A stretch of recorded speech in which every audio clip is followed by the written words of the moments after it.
एमिति को जिनसटा अच्छी स्त्री मानकर गोल गोल पुरुष मानकर लंबा। क्या बोला तूने?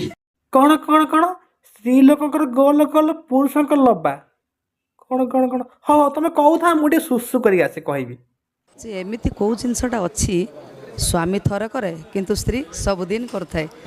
अरे दीदी तमें ना बेसी गोटे मुझे एक गली आसिली सांगे सांगे तुम आउ गोटे क्वेश्चन मत पचारदेल स्त्री कौन करे स्वामी कौन करे करा करी क्वेश्चन रुह मुझे कही पड़े नारी मानकर तल सुंदर ना ऊपर सुंदर। हाँ हाँ यही क्वेश्चन मत निश्चय आसब तल सुंदर ना ऊपर सुंदर मुझे प्रांजल कहीदेवी को जिनसटा अच्छी स्त्री मानकर गोल गोल पुरुष मानकर लंबा। जली ना तेरी भी जली ना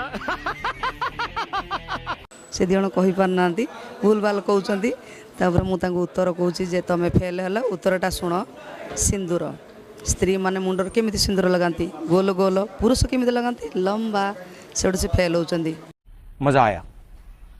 पुणी गोटे चांस मागुं पुणी गोटे मुझे प्रश्न करुच्ची जे कुह एबे जे एमिति को जिनसटा अच्छी स्वामी थरे करे किंतु स्त्री सबुदिन करथाए। अभी मजा आएगा ना भिड़ो बुझे दूची पुणी उत्तरटा कहूँ जे सही सिंदूर ना केमिति सिंदूर मुझे बुझे दूची जे सिंदूर एइथिपाई जे बाहाघर दिन स्वामी स्त्री मथार थरे सिंदूर दिए किंतु स्त्री सबुदिन लगाए माने सिंदूर लगे काम सबुदिन करते। तू क्या बोल रही है? चुप। तापर से बुझी होचंदी पुणी गोटे क्वेश्चन करुच्ची जे कह जे माने नारी मानकर तल सुंदर ना ऊपर सुंदर से दिजण हसुँच पुणी सी भी सहीटा भी फेल होती मुझे कहीदे जे नारी मानकर तल सुंदर ना केमिति तल सुंदर ना मुझे जे नारी मानकर सबुठारु सुंदर अंग है पाद से नारी मान पाद को लक्ष्मी पाद बजी कहुए बुझीगला। म्यूजिक समझ रहे हो ना?